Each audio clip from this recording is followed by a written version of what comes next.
Hi students, yesterday we studied about the evaporation. So first we do the quick revision of yesterday's topic. तो कल हमने पढ़ा था कि evaporation क्या होती है।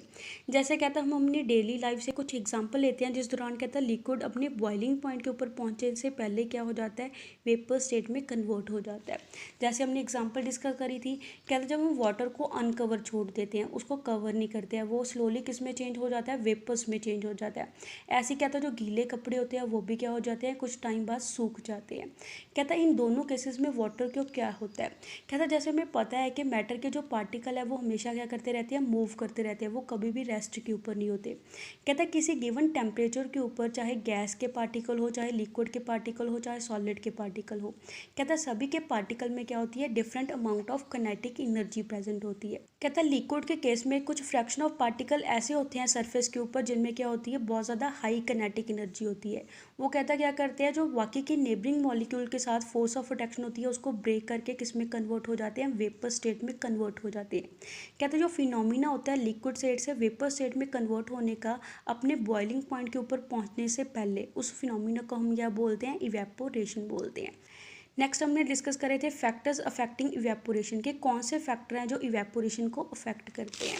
जिसमें हमने फर्स्ट फैक्टर पढ़ा था an increase of surface area. कहता है जैसे हम सरफेस एरिया इंक्रीज करेंगे वैसे जो रेट ऑफ इवेपोरेशन है वो भी क्या होता जाएगा, इंक्रीज होता जाएगा।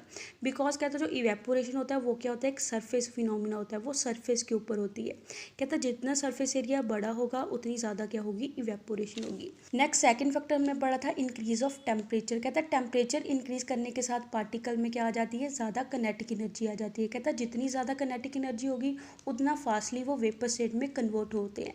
कहता है जितने फास्टली वेपर स्टेट में कन्वर्ट होंगे उतना ज़्यादा क्या होगा, रेट ऑफ इवेपोरेशन होगा।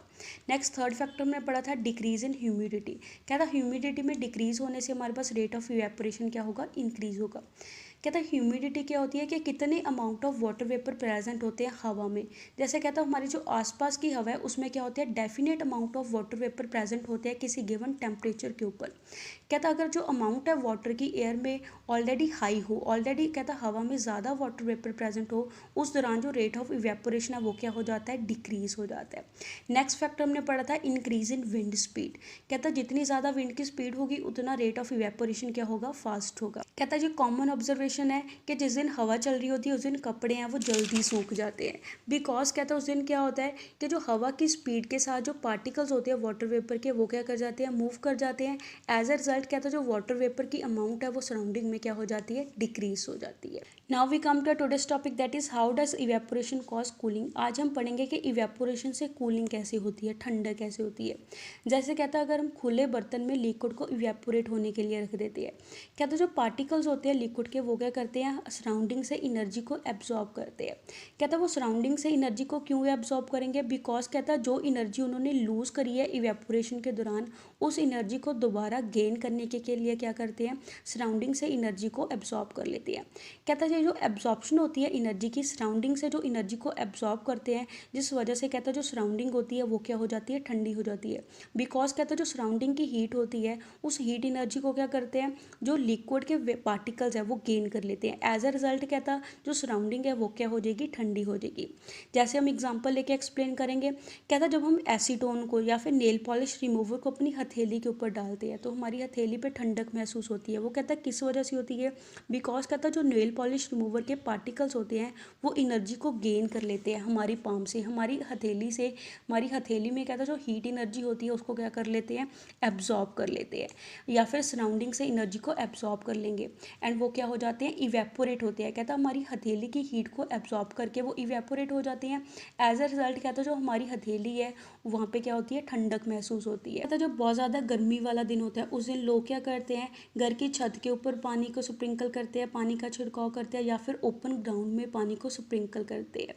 बिकॉज कहता है उस दौरान क्या होता है, जो large latent heat of vaporization होती है वाटर की, जिसकी वजह से जो हॉट सरफेस है वो क्या हो जाती है, ठंडी हो जाती है।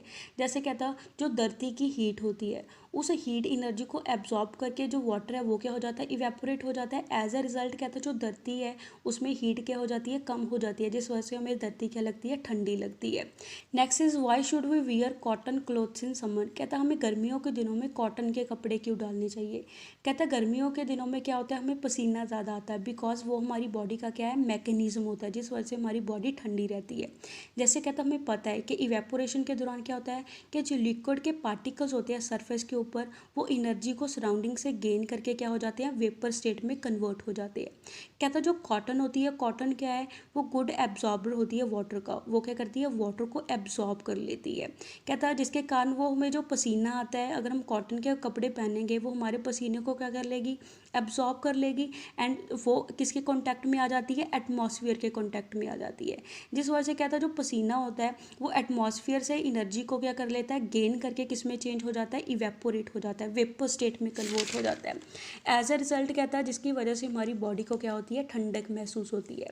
Next is why do we see water droplets on outer surface of glass containing ice cold water.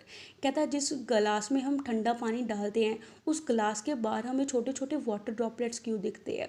Because कहता है जो वाटर वेपर प्रेजेंट होते हैं हवा में, वो जब ठंडे पानी के गिलास के कॉन्टैक्ट में आते हैं, वो क्या कर देते हैं, अपनी एनर्जी को लूज़ कर देते हैं। एज अ रिजल्ट कहता है वो वाटर वेपर ठंडे पानी के कॉन्टैक्ट में आके क्या हो जाते हैं, कंडेंस हो जाते हैं, लिक्विड स्टेट में कन्वर्ट हो जाते हैं, जिस वजह से कहता है वो वाटर ड्रॉपलेट की फॉर्म में हमें ग्लास के आसपास क्या होते हैं, दिखाई देते हैं। So your chapter is completed now. That's all for today. Stay home, stay safe. Thank you.